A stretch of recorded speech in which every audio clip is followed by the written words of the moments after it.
অবশেষে অন্নপূর্ণা যোজনার ফর্ম প্রকাশিত হলো, কিন্তু এটা একটা নয়, দুটো নয়, পুরো 12 পেজের ফর্ম। ঠিক আছে, তো এটা নিয়ে ঘাবড়ানোর কিছু নেই, তেমন কিছুই নেই।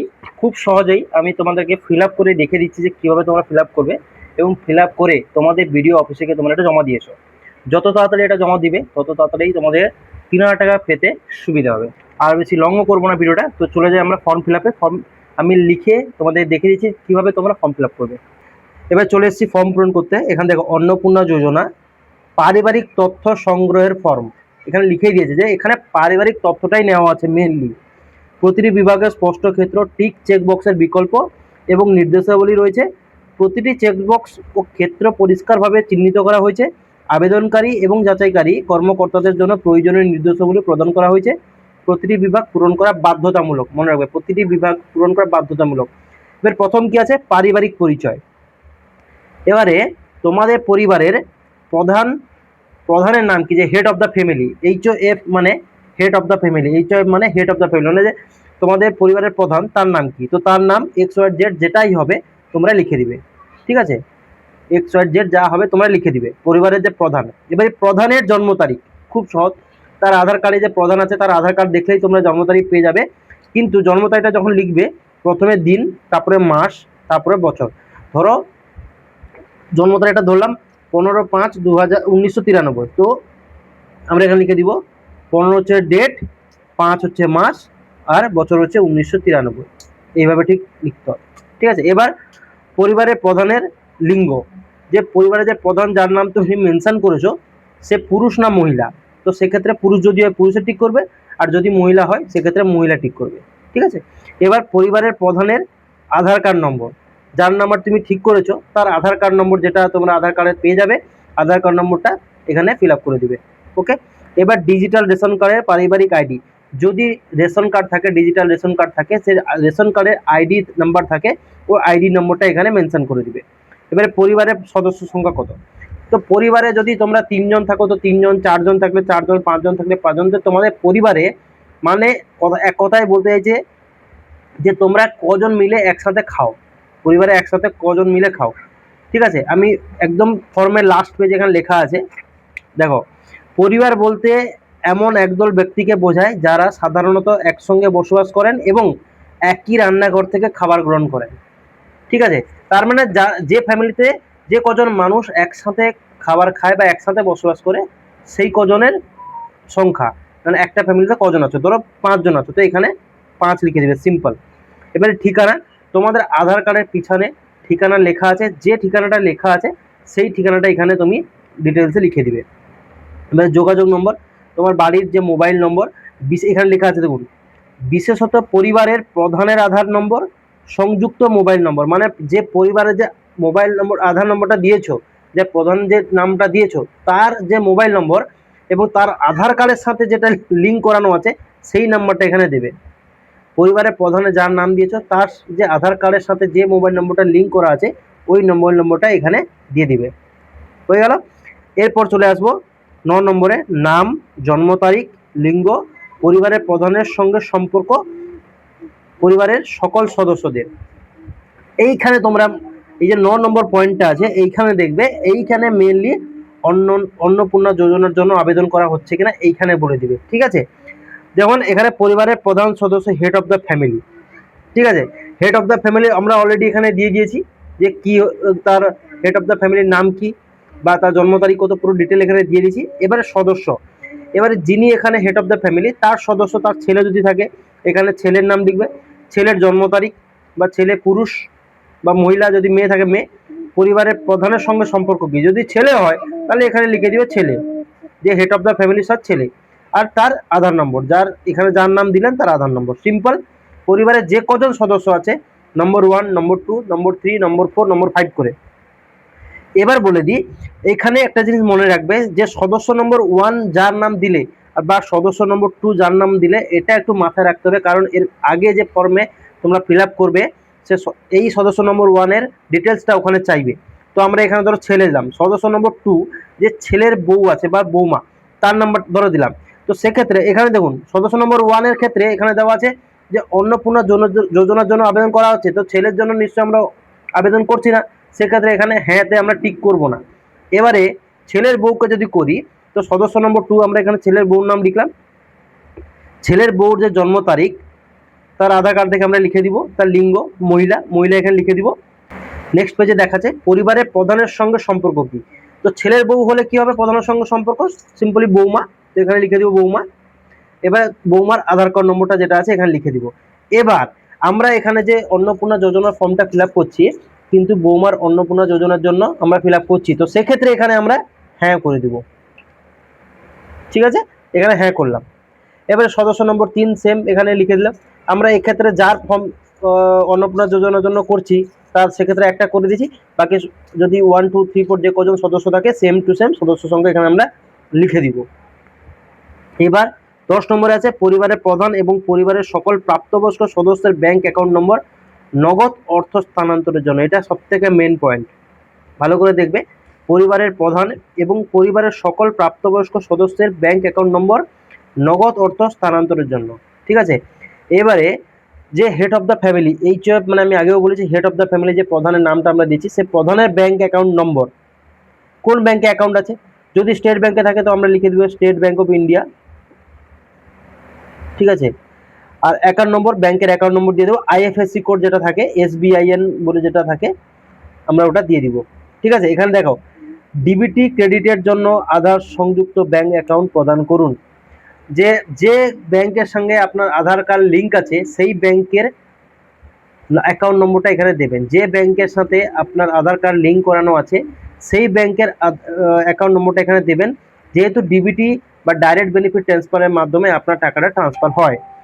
তেমন যে কজন সদস্যের সংখ্যা আপনি এখানে এন্টার করেছেন, ধরুন 4 জনের সংখ্যা লিখেছেন, আপনার পরিবারে 4 জন সদস্য আছে, তো 4 জনের আপনার সদস্য নম্বর 1 এর ব্যাংক অ্যাকাউন্ট নম্বর ডিটেল, সদস্য নম্বর 2 এর ব্যাংক অ্যাকাউন্ট নম্বর ডিটেল, সদস্য নম্বর 3 এর ব্যাংক অ্যাকাউন্ট নম্বর ডিটেল, সদস্য নম্বর 4 এর ব্যাংক অ্যাকাউন্ট ডিটেল এখানে ফিল আপ করতে হবে। এবার চলে এসেছি আমরা 3 নম্বর পেজে। 3 নম্বর পেজে 11 নম্বরে কি দেওয়া আছে, এপিক HOF মানে হেড অফ দ্য ফ্যামিলি এবং সকল প্রাপ্তবয়স্ক সদস্য ভোটার তালিকায় অংশ নম্বর সহ।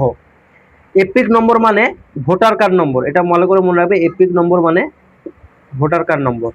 ঠিক আছে, এবারে HOF এপিক নম্বর মানে যার হেড অফ দ্য ফ্যামিলি, যে প্রধানের নাম আপনি দিয়েছেন সেই প্রধানের ভোটার কার্ড নম্বরটা এখানে আপনারা দিয়ে দিবেন। এবারে বিধানসভা ক্ষেত্র ও অংশ, যে ভোটার কার্ডটা আছে ভোটার কার্ডের ঠিক পিছন সাইডে যে আপনার বিধানসভার ক্ষেত্র এবং অংশ নম্বর লেখা আছে সেই নম্বরটা এখানে মেনশন করে দিবেন। এরপর যে আপনি সদস্য নম্বর 1-এ যার নাম দিয়েছেন বা সদস্য নম্বর 2-তে যার নাম্বার দিয়েছেন, সদস্য নম্বর 3-তে যার নাম্বার দিয়েছেন কিংবা সদস্য নম্বর 4-এ যার নাম্বার দিয়েছেন, প্রত্যেকের ভোটার কার্ড নম্বর এবং কোন বিধানসভার ক্ষেত্রে এবং অংশ নম্বর প্রত্যেকের ভোটার কার্ডের পিছন লেখা আছে এখানে ফিল আপ করে দিবেন। এটা আপনার 11 নম্বর টপিক চলে গেল। এরপর আছে 12 নম্বরে আছে বিভাগ। আচ্ছা, বিভাগের ক্ষেত্রে কি আছে, আপনি কোন কাস্টের, SC কাস্ট না ST কাস্ট বা UR কাস্ট, UR মানে আনরিজার্ভড, হ্যাঁ, যদি তার মধ্যে হন মানে অসংরক্ষিত হন বা অসংরক্ষিত আর্থিকভাবে যদি দুর্বল কোনো কাস্ট হন বা SC কাস্ট হন বা ST কাস্ট হন কিংবা OBC যদি শ্রেণীভুক্ত হন, সেক্ষেত্রে আপনারা যেটা যে শ্রেণীভুক্ত হবেন সেখানে আমরা টিক বক্সে ক্লিক করবেন। যদি আপনারা এর মধ্যে কোনোটাই না হন তাহলে টিক বক্সে মার্ক করার কোনো প্রয়োজন নেই। যদি আপনারা জেনারেল কাস্টে হন কোনো টিক বক্সে মার্ক করার কোনো প্রয়োজন নেই। ঠিক আছে, এরপর আছে রেশন কার্ড বা খাদ্য ভর্তুকি। আপনার যদি রেশন কার্ড থাকে তাহলে আপনি টিক করবেন, যদি রেশন কার্ড আপনাদের না থাকে তাহলে এখানে ক্রস মার্ক করবেন, যদি থাকে তাহলে টিক মার্ক, আর যদি না থাকে তাহলে ক্রস মার্ক করে দিবেন। ঠিক আছে, রেশন কার্ডের জন্য। এবার চলে যাবো আমরা 4 নম্বর পেজে। এবার 4 নম্বর পেজে চলে এসেছি। 4 নম্বর পেজে কি বলছে, আপনার কি ডিজিটাল রেশন কার্ড আছে? যদি আপনার ডিজিটাল রেশন কার্ড থাকে তাহলে আপনি হ্যাঁ করবেন, আর যদি না থাকে তাহলে আপনি নাতে টিক করবেন। সিম্পল, যদি ডিজিটাল রেশন কার্ড থাকে তাহলে আপনি হ্যাঁতে টিক করবেন, না থাকলে নাতে টিক করবেন। যদি হ্যাঁ হয় তবে কার্ডের ধরন উল্লেখ করুন। এখানে 6 রকমের কার্ড দেওয়া আছে, তো আপনার যে রেশন কার্ডটা আছে ওই কার্ডে আপনার কোন ধরনের কার্ড সেটা মেনশন করা আছে, তো আপনি রেশন কার্ডে দেখে এখানে যে কার্ডটা আছে সেই কার্ডের নাম্বারটাই টিক মার্ক করে দিবেন। সিম্পল। 3 নম্বরে কি আছে, পরিবারটি রেশন দোকান থেকে মাসিক রেশন তুলছে কিনা। যদি আপনি আপনার পরিবার মাসিক রেশন তুলে থাকেন আপনার রেশন দোকান থেকে তাহলে হ্যাঁতে টিক করবেন, আর যদি আপনি রেশন না তুলে থাকেন মাসিক রেশন না তুলে থাকেন তাহলে আপনি নাতে টিক করবেন। ঠিক আছে, এরপর কি আছে, বাড়ির ধরন। আপনার বাড়িতে কি 3 বা তার বেশি পাকা ঘর রয়েছে? আপনার বাড়িতে যদি 3টে পাকা ঘর বা পাকা ঘর থাকে তাহলে হ্যাঁ করবেন, যদি না থাকে তাহলে নাতে টিক করবেন। সিম্পল। যদি পাকা ঘর থাকে তো পাকা ঘরে টিক করবেন, যদি না থাকে তাহলে নাতে টিক করবেন। এবার কি আছে, পারিবারিক জমির মালিকানা। যদি আপনি আপনার পরিবারের যে ফ্যামিলিতে যদি কোনো জমি থেকে থাকে, যদি সেই জমি আপনার নামে থাকে তাহলে আপনি হ্যাঁতে টিক করবেন, যদি আপনার নামে কোনো জমি না থাকে তাহলে আপনি নাতে টিক করবেন। ঠিক আছে, সিম্পল। আপনার নামে যদি জমি থাকে তাহলে আপনি হ্যাঁতে টিক করবেন, যদি না থাকে তাহলে নাতে টিক করবেন।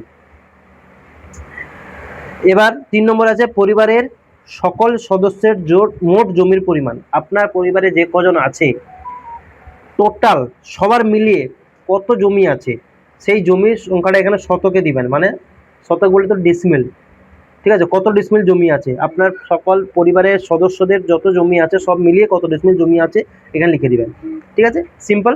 এরপর যানবাহন। আপনি পরিবারের কোনো সদস্য কি অবাণিজ্যিক মোটর চালিত 4 চাকার গাড়ি আছে? যদি আপনার বাড়িতে 4 চাকার গাড়ি থেকে থাকে তাহলে হ্যাঁতে টিক করবেন, যদি না থেকে থাকে তাহলে নাতে টিক করবেন। আর যদি থেকে থাকে তবে গাড়ির যে নাম্বারটা, গাড়ির নাম্বারটা এখানে লিখে দিবেন, গাড়ির নাম্বার কি আছে এবং গাড়ির রেজিস্ট্রেশন নম্বর, আরসি বুকে রেজিস্ট্রেশন নম্বর পেয়ে যাবেন। তো এখানে যদি গাড়ি থেকে থাকে তো গাড়ির রেজিস্ট্রেশন নম্বর এখানে দিয়ে দিবেন। ঠিক আছে, আর এখানে কি কি লাগবে এখানে লেখা আছে, যে জমির মালিকানার ক্ষেত্রে এখানে রেজিস্ট্রেশন নথি, না হলে মিউটেশনের কপি, না হলে সর্বশেষ যে জমির রেকর্ড সে কপিটা আপনার দিতে হবে। ঠিক আছে, আচ্ছা এরপর কি আছে, পরিবার ভিত্তিক সদস্যদের স্বাস্থ্য বীমা। আপনাদের পরিবারে যে কত সদস্যের সংখ্যা আপনি মেনশন করেছেন তাদের কোনো স্বাস্থ্য বীমা আছে কিনা, সরকারি হোক কিংবা বেসরকারি। সরকারি বলতে, সরকারি স্বাস্থ্য বীমা বলতে আপনি স্বাস্থ্য সাথী কার্ড যেটা থাকে। ঠিক আছে, অসরকারি বেসরকারি মানে কোনো প্রাইভেট কোনো জায়গা থেকে আপনি যদি ইন্স্যুরেন্স নিয়ে থাকেন, স্বাস্থ্যের ইন্স্যুরেন্স, হেলথ ইন্স্যুরেন্স নিয়ে থাকেন তাহলে সেক্ষেত্রে আপনি হ্যাঁ, অথবা যদি না নিয়ে থাকেন তাহলে নাতে টিক করবেন, যদি হ্যাঁ যদি নিয়ে থাকেন তাহলে হ্যাঁতে টিক করবেন। আচ্ছা, হেড অফ দ্য ফ্যামিলি যদি কোনো বেসরকারি না থাকে, যদি থাকে তো করবেন বেসরকারি, যদি না থাকে সরকারি। সরকারি যদি থাকে, স্বাস্থ্য সাথী কার্ড যদি থাকে তাহলে সরকারিতে টিক করবেন এবং তার সাম এসর বলতে কত টাকার সেটা আপনার প্রিমিয়ামের যে কত টাকা প্রিমিয়াম, 5 লক্ষ টাকা পর্যন্ত দেয় স্বাস্থ্য সাথীতে, তো এখানে 5 লাখ টাকা লিখে দেবেন। ঠিক আছে, সেম পরিবারে যতজন সদস্য আছে সবার যদি স্বাস্থ্য সাথীর আওতায় আসে তাহলে লিখে দিবেন সরকারিতে, যদি না থাকে স্বাস্থ্য সাথীর আওতায় যদি না থাকে তাহলে কিছু লেখার দরকার নেই, বেসরকারিতেও লেখার দরকার নেই, যদি থাকে তো দেবেন, যদি না থাকে তো কিছু দেওয়ার দরকার নেই। 5 নম্বর কি পেজে কি বলেছে, কোনো সদস্য কি আয়কর বা পেশাগত কর প্রদান করেন? ঠিক আছে, পেশাগত কর বলে তো আয়কর মানে আপনার ইনকাম ট্যাক্স, বা পেশাগত কর বলে তো প্রফেশনাল ট্যাক্স। যদি আপনার বাড়িতে কেউ কাজ করে বা বাইরে কোনো বেসরকারি প্রাইভেট কোম্পানিতে বা কিছু কোনো জায়গায় কাজ করে সেক্ষেত্রে অনেকে পি ট্যাক্সটা ভরতে হয়। ইনকাম ট্যাক্সটা আপনার ইনকামের ভিত্তিক, যদি আপনি ইনকাম আপনার পরিবারে কেউ যদি ইনকাম করে থাকে, যদি ইনকাম ট্যাক্সের আওতায় পড়ে থাকে ইনকাম ট্যাক্স ভরতে হয়। যদি বেসরকারি কোনো জায়গায় যদি ইনকাম ট্যাক্সের আওতায় না থাকেন, যদি বেসরকারি কোনো কোম্পানিতে চাকরি করেন তাহলে সেক্ষেত্রে প্রফেশনাল ট্যাক্সটা ভরতে হয়। সেক্ষেত্রে যদি কেউ ভরে থাকেন তাহলে হ্যাঁতে টিক করবেন, যদি কেউ না ভরে থাকেন প্রফেশনাল ট্যাক্স তাহলে নাতে করবেন। এবার পরিবারের সদস্যদের প্যান কার্ড। আপনারা পরিবারের যে কজন সদস্য আছে যাদের যাদের নাম দিয়েছেন প্রত্যেকে যদি প্যান কার্ড নম্বর থাকে তাহলে হ্যাঁতে টিক করবেন, যদি না থাকে তো নাতে করবেন। যদি প্যান কার্ড নম্বর থাকে তাহলে নাম আর প্যান নাম্বার প্রত্যেকের নাম এবং প্যান নাম্বার, যার আছেন তার দিবেন, যার নাই, যার প্যান কার্ড নেই বা প্যান কার্ডে কোনো নম্বর নেই তাহলে দেওয়ার দরকার নেই। এখানে লেখা আছে যদি থাকে তাহলে দেবেন, যদি না থাকে দেওয়ার দরকার নেই। এবার কর্মসংস্থানের ধরন। আপনার ফ্যামিলিতে যে কজন আছে সে কোন কর্মের সাথে যুক্ত। যদি সরকারি কোনো কাজ করে, সরকারি চাকরি করে তাহলে সরকারিতে করবেন, যদি বেসরকারি কোনো বেতনভোগ কর্মচারী হয়, যদি কোনো প্রাইভেট ফার্মে চাকরি করে তাহলে বেসরকারি ক্ষেত্রে টিক করবেন, বা সংগঠিত ক্ষেত্রে স্বনিযুক্ত মানে নিজস্ব যদি কোনো ব্যবসা থাকে তাহলে যদি দোকানপাট কিছু থাকে সেক্ষেত্রে এটাতে টিক করবেন। অসংগঠিত ক্ষেত্রে মানে কারিগর শিল্পী বা কৃষক যদি আপনারা হন তাহলে এখানে কৃষকে ক্লিক করবেন। যদি বেকার হন তাহলে বেকারে ক্লিক করবেন। আর যদি পরিযায়ী শ্রমিক হয় তাহলে পরিযায়ী শ্রমিক ক্লিক করবেন। বা প্রত্যেকে পরিবারে যে কজনের নাম দিয়েছেন প্রত্যেকের ক্ষেত্রে যে যে কাজের সঙ্গে যুক্ত সেই কাজের জায়গায় টিক করবেন। যদি বেকার হয় তো বেকারের জায়গায় টিক করে দিবেন। ওকে, এটা হয়ে গেল 5 নম্বর। এবার চলে আসবো 6 নম্বরে। 6 নম্বরে আপনার কি দিয়েছে? 6 নম্বর পেজে পরিবারের শিক্ষিত প্রাপ্তবয়স্ক সদস্যের সংখ্যা এবং পরিবারের অশিক্ষিত প্রাপ্তবয়স্ক সদস্যের সংখ্যা। আপনি আপনার পরিবারে যে কজনের নাম দিয়েছেন সেই কজনের বয়স প্রাপ্তবয়স্ক কিনা, সবাই যদি প্রাপ্তবয়স্ক হয় তার মধ্যে কজন শিক্ষিত আছে কজন অশিক্ষিত আছে। যদি শিক্ষিত সবাই যদি শিক্ষিত হয় তাহলে প্রত্যেকের, যদি শিক্ষিত হয় শিক্ষিততে টিক করবেন এবং তার সর্বোচ্চ শিক্ষাগত যোগ্যতা কত। যে এখানে ধরুন এইচওএফ লেখা আছে না, হেড অফ দ্য ফ্যামিলি, যে প্রধানের নাম দিয়েছিলেন সে বাড়ির প্রধান যদি শিক্ষিত হয় তো শিক্ষিততে টিক করবেন এবং তার শিক্ষাগত যোগ্যতা যদি 12 পাস হয়, সর্বোচ্চ শিক্ষাগত যোগ্যতা যদি 10 পাস হয় কিংবা 12 প্লাস হয় কিংবা গ্র্যাজুয়েশন হলো, তো সেক্ষেত্রে এখানে আমরা লিখে দিব, যেটা হবে সেটা লিখবো। সেম যতজন সদস্য সংখ্যা আপনি নিয়েছেন 1 2 3 4 প্রত্যেকের শিক্ষাগত যোগ্যতা, যদি শিক্ষিত হয় শিক্ষিততে টিক করব, অশিক্ষিত হলে কোনো শিক্ষাগত যোগ্যতা দেওয়ার দরকার নেই, শিক্ষিত হলে শিক্ষিত এবং সর্বোচ্চ শিক্ষাগত যোগ্যতা কতদূর পড়াশোনা করেছেন সেটা আমরা এখানে লিখে দিব। এবার চলে এসেছি আমরা 7 নম্বর পেজে। এবার 7 নম্বর পেজে কি আছে? কোনো সদস্য কি কোনো সাংবিধানিক পদ, মন্ত্রী, সাংসদ, বিধায়ক, পৌরস্থানীয় সংস্থা এবং পঞ্চায়েত সংস্থার প্রাক্তন বর্তমান ধারক। যদি আপনার পরিবারের সদস্য যদি কেউ বিধায়ক হন বা কোনো মন্ত্রী হন বা কোনো সাংসদ হন বা কোনো পঞ্চায়েতের সঙ্গে যুক্ত থাকেন বা আগে ছিলেন, সেক্ষেত্রে আপনি হ্যাঁ করবেন।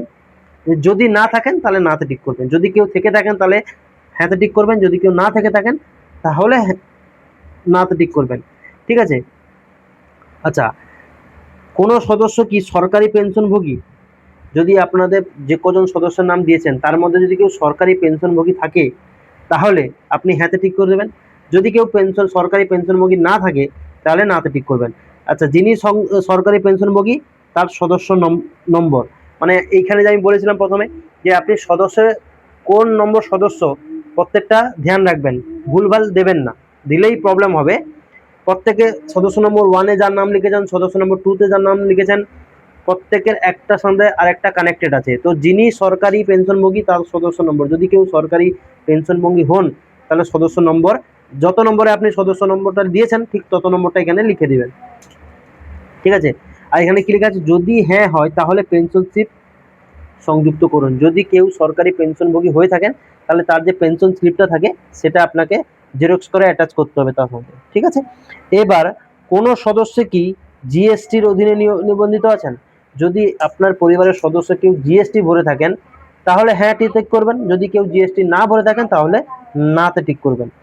পরিবারের মোট বার্ষিক আয় কত? আপনার পরিবারের যে সদস্য সংখ্যা আছে তারা প্রত্যেকের যে ইনকাম, এক বছরে টোটাল সদস্য মিলে কত টাকা ইনকাম করেন এইখানে একটা অ্যামাউন্টটা দিয়ে দিবেন। টোটাল করে বার্ষিক ইনকাম কত, আপনাদের পুরো পরিবারের বার্ষিক ইনকাম কত, এখানে একটা অ্যামাউন্ট আপনারা দিয়ে দিবেন। এরপর আমরা চলে আসবো অন্যান্য পরিচয় নথি। সিএএ আবেদনের বর্তমান অবস্থা যদি থাকে, ঠিক আছে, সিএএ মানে আপনার যে এসআইআর এর ক্ষেত্রে যারা যারা সিএএ তে আবেদন করেছিলেন তাদের বর্তমান অবস্থা কি। যদি কেউ আবেদন করে থাকেন তো তার বর্তমান স্ট্যাটাসটা কি সেটা এখানে দেবেন। আর যদি আপনার আবেদন না হয়ে থাকে বা যদি আপনি আবেদন না করে থাকেন, কোনো যদি প্রয়োজন নেই, সেক্ষেত্রে প্রযোজ্য নয়তে টিক করে দিবেন। আর যারা সিএএ তে আবেদন করেছেন তাদের বর্তমান স্ট্যাটাস কি সেটা এখানে দেওয়া আছে। আবেদন করা হয়েছে যদি হ্যাঁ হয় আবেদন নম্বর, যদি আপনি আবেদন করে থাকেন তাহলে আবেদন নম্বর দিয়ে দিবেন। আর ইস্যু করা হয়েছে যদি হ্যাঁ হয় সার্টিফিকেট নম্বর, যদি ইস্যু করা হয়েছে যদি সার্টিফিকেট পেয়ে থাকেন তাহলে এখানে সার্টিফিকেট নম্বরটা দিবেন। সেম পরিবারের প্রত্যেকের ক্ষেত্রে সেম এটা প্রযোজ্য, সদস্য নম্বর 1 2 3 4। ঠিক আছে। অন্যান্য কিষাণ ক্রেডিট কার্ড আর শিল্পী ক্রেডিট কার্ড, মৎস্যজীবী ক্রেডিট কার্ড, শিক্ষার্থী ক্রেডিট কার্ড ইত্যাদি। যদি কেউ পরিবারের যে কজনের নাম আপনি দিয়েছেন হেড অফ দ্য ফ্যামিলি, সদস্য নম্বর 1 2 3 4, যদি কেউ আপনারা কিষাণ ক্রেডিট কার্ড পেয়ে থাকেন কিংবা শিল্পী ক্রেডিট কার্ড পেয়ে থাকেন কিংবা মৎস্যজীবী ক্রেডিট কার্ড পেয়ে থাকেন তাহলে এখানে তোমাকে মেনশন করতে হবে কোন সদস্য। সদস্য নম্বর 1 যদি পেয়ে থাকেন সদস্য নম্বর 1-এ দেবেন, 2 যদি পেয়ে থাকেন 2-তে লিখবেন। যদি এর মধ্যে কেউ পেয়ে থাকেন তাহলে সেখানে মেনশন করবেন। যদি কেউ না পেয়ে থাকে কিছু এখানে করার দরকার নেই, সেম ছেড়ে দেবেন, কিছু করার দরকার নেই। যদি এসআইআরে 2026-এর নাম বাদ পড়ে থাকে তবে মামলাটি ট্রাইব্যুনালে বিচারাধীন কিনা। আপনার এসআইআরে যদি নাম বাদ গেছে, যদি ট্রাইব্যুনালে আপনার বিচারাধীন থাকে তাহলে আপনি হ্যাঁ, যদি হয় মামলার বিবরণ, যদি ট্রাইব্যুনালে থাকে, যদি হ্যাঁ হয় তাহলে হ্যাঁতে দিবেন আর মামলার বিবরণ দিতে হবে। যদি ট্রাইব্যুনালে বিচারাধীন যদি না থাকে তাহলে নাতে করবেন।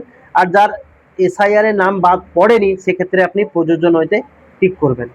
ঠিক আছে, সেম 1 2 3 4 প্রত্যেকের ক্ষেত্রে, এটা এসআইআর এ যাদের যাদের নাম বাদ পড়েছে তাদের জন্য। আচ্ছা, এরপরে সামাজিক মর্যাদা এবং নির্ভরশীল ব্যক্তিগণ বিদ্যালয়ে অধ্যয়নরত পরিবারের সকল শিশুর বিবরণ।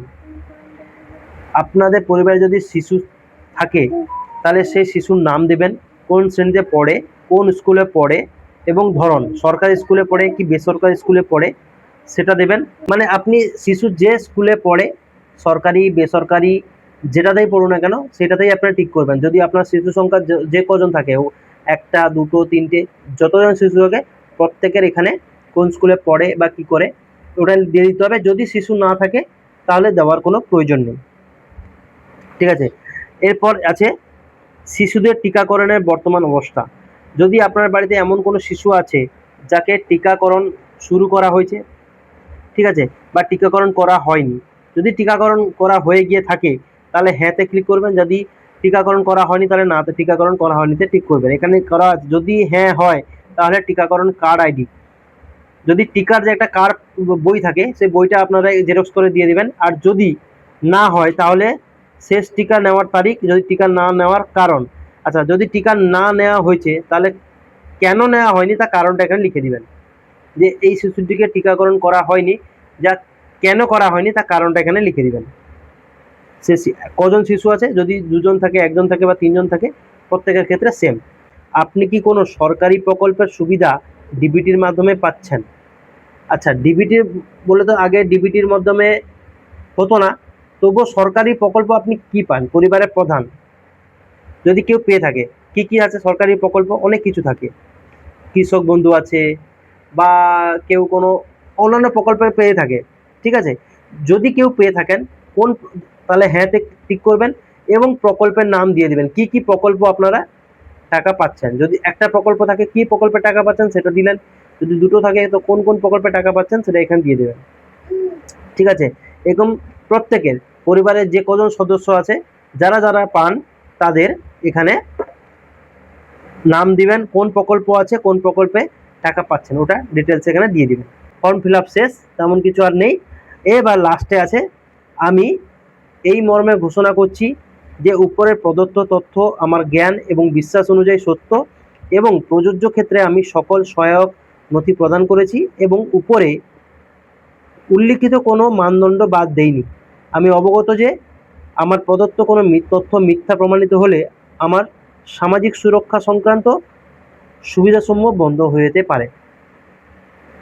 ঠিক আছে, আর এইখানে যার নামে অন্নপূর্ণা যোজনার ফর্মটা ফিল আপ হচ্ছে তার সিগনেচার। এইভাবে তোমরা ফর্মটা ফিল আপ করে নেবে, খুব সহজ, খুব জোরে 10 থেকে 15 মিনিট লাগবে। পরিবারের সকলের ডকুমেন্টসগুলো নিয়ে বসবেন, খুব সহজেই আপনার ফর্মটা ফিল আপ হয়ে যাবে।